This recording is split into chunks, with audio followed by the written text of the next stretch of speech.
Welcome back to Rinkside. I'm your host, mrlahrman. Today, I'm going to be telling you about the smartest man in hockey. Let's talk about the Yzerman Plan.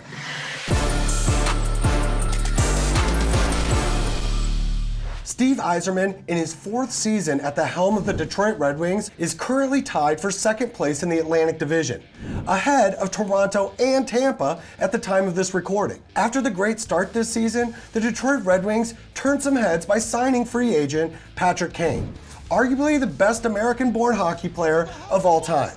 3 cups, a Hart Trophy, a Conn Smythe, and Art Ross. An undeniable legend. A Chicago Blackhawks legend. Anyone else getting Chelios vibes? Me neither. We all saw Kane leave Chicago last season for the New York Rangers, and that move was supposed to put the Rangers over the top, and it was a flop. In my opinion, the team was outcoached, not outplayed. In 26 games with the Rangers, Kane had 18 points, so not a bust, but expectations were high. In the offseason, Kane had a hip resurfacing surgery, a surgery that has ended several careers. I didn't really know much about the procedure, so I Googled it. It's pretty simple. You just dislocate the upper end of the thigh bone, trim it, cap it, and remove the cartilage before putting it back in place. Duh. So after a 7-month, super relaxing rehab, Patrick Kane has just played his first game for the Detroit Red Wings alongside former Blackhawks teammate, superstar Alex DeBrincat. The Red Wings lost a sloppy game to the San Jose Sharks, but I thought Kane looked good out there with his new teammates. This is a pretty low-risk, high-reward move. Yzerman has the roster spots, he has some flexibility with the salary cap, and if all else fails, he can utilize the long-term injured reserve. It's just another casual W for Yzerman. Today, the highest paid player on the Detroit Red Wings roster at $8.7 million AAV is 27-year-old captain Dylan Larkin, who's locked up through the 2030-31 season. Steve Yzerman, one of the most decorated captains in the history of the NHL, just locked down his long-term captain. Are we looking at Stamkos 2.0? It's worth mentioning that the Larkin contract has the potential to be one of the best value deals in the league, too.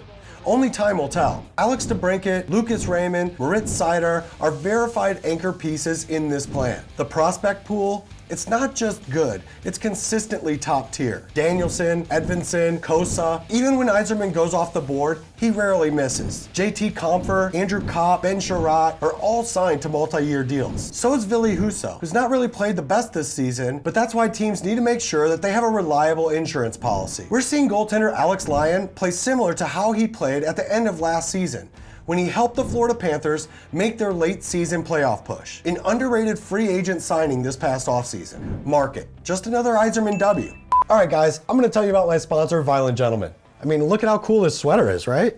Nice new hat. There's got a lot of good deals on the website, for your loved one, for all your hockey fanatics in the house. The reality is there's something there for everybody, for the pooch, for the little one. Check it out, violentgentlemen.com. Check them out on Instagram. Let them know I sent you. Veterans David Perron and Shane Gostisbehere are both playing on expiring deals.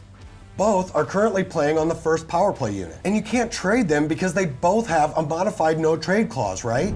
But no one thought that Philip Hronek was going anywhere, and they shipped him off for a first and second round pick from the Canucks.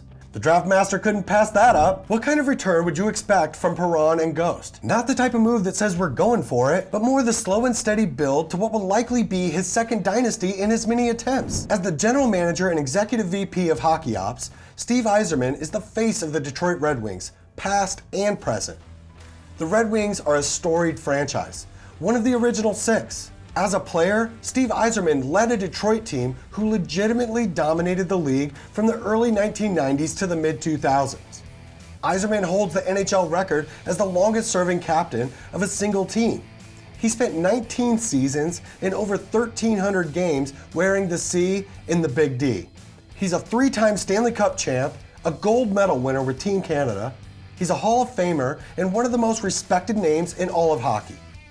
In 2010, 4 years after his retirement as a player, Stevie Y accepts the GM job in Tampa. That could be a video on its own. And right before he enjoys the fruits of his labor, in April of 2019, he left for the GM job in Detroit. You have to feel that the Ilitch family and the Red Wings top brass had a little buyer's remorse when looking at the two teams side by side.